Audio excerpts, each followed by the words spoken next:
Alright, what's up guys? It's George Calioris here again. No excuses, functional strength and conditioning. We're getting on top of that functional stuff right now. Alright? I've been doing a lot of learning lately. I'm sorry I haven't been getting it to you guys, but if I was to learn and teach at the same time, a lot of my rules would be contradicting, and I don't want that. I want the truth straight up for you, and then I'm gonna tell you, alright?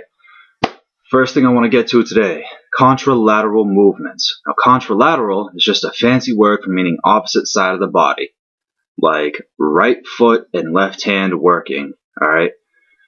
And basically, I use these a lot now for balance, mostly, and for power on one leg, alright? And when I'm doing a contralateral deadlift, I'll show you right now, a contralateral deadlift, so you can see my feet, like I said, is one hand, 1 foot working.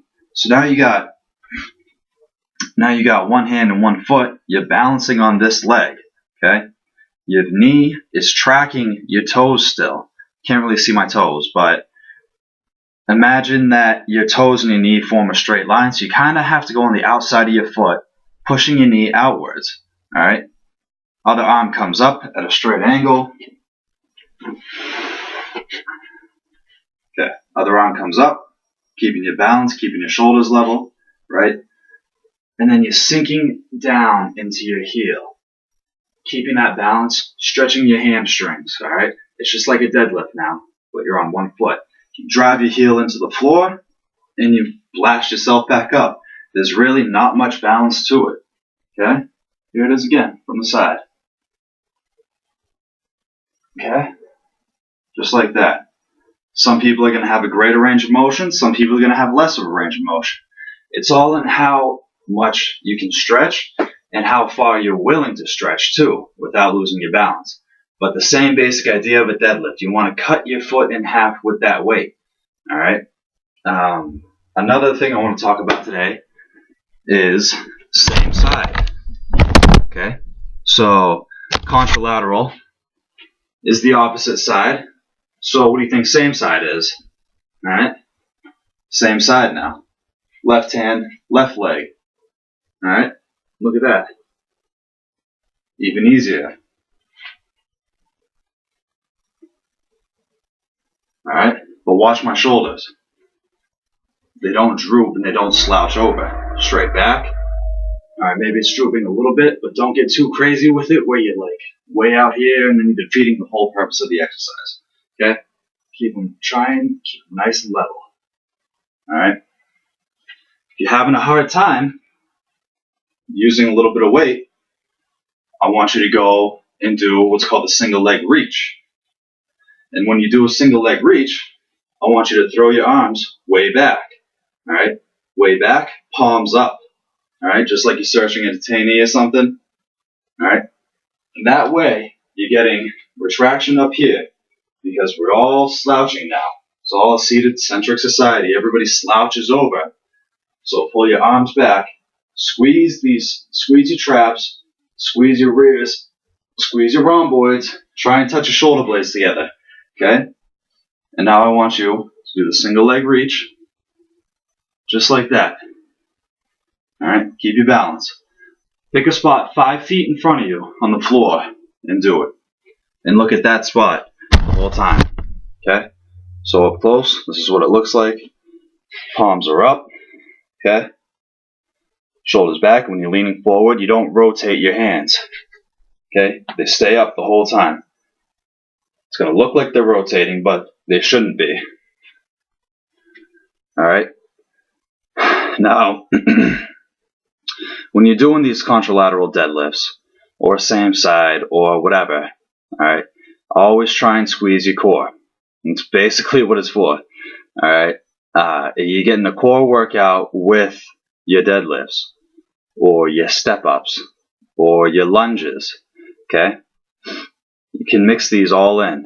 They're the single arm movements with, or single holding, contralateral, step, same side, whatever. They're all pretty effective for any sort of leg movement we already have. I like doing the single leg deadlift because I love deadlifting. The rear lunges. I like step-ups. Alright? Step-ups are actually becoming one of my favorite exercises now. And I know I talked a little bit about them in one of my previous videos, but it's the same basic idea, and I'll show you real quick. Okay? So you got your normal bench, nothing fancy about it, just a bench. But now you can turn this bench into a big step. And what I like doing sometimes is called racking. Racking the dumbbell or racking the kettlebell is where it originated from. And that's basically just under the chin, like you're going to punch yourself in the face. Okay? And you're going to step, you're going to bring your foot up, keeping your body straight up. Alright, straight up. You're not getting that forward lean, which actually I'm going to talk a little bit about in another video too. Alright? So, straight up, push through your heel, try not to push too hard off the floor with that other foot, and slowly coming back down. Okay? So from the side, this would be a same side step up that I'm doing right now. But I was going to do it contralaterally, racked, it would look like this. Normal contralateral would look like this. Okay? Like that.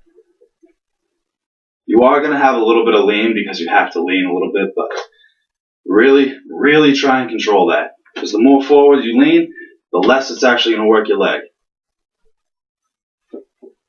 Okay? Just like that. So, then you can do a lunge.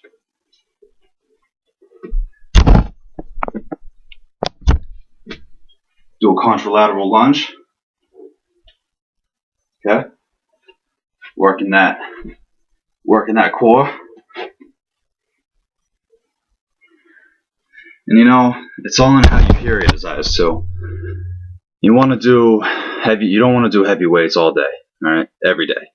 Yeah, heavy weights is fun. You like lifting them, you know, defying gravity. But sometimes you got to go do a little bit of lighter work and let the body and let the CNS rest. All right, guys. So here's your contralateral versus same side. It's been George Kalioris. No excuses. Functional strength and conditioning. Any questions? Hit me up. Facebook.com/no-excuses functional strength conditioning or gkalinoexcuses@gmail.com.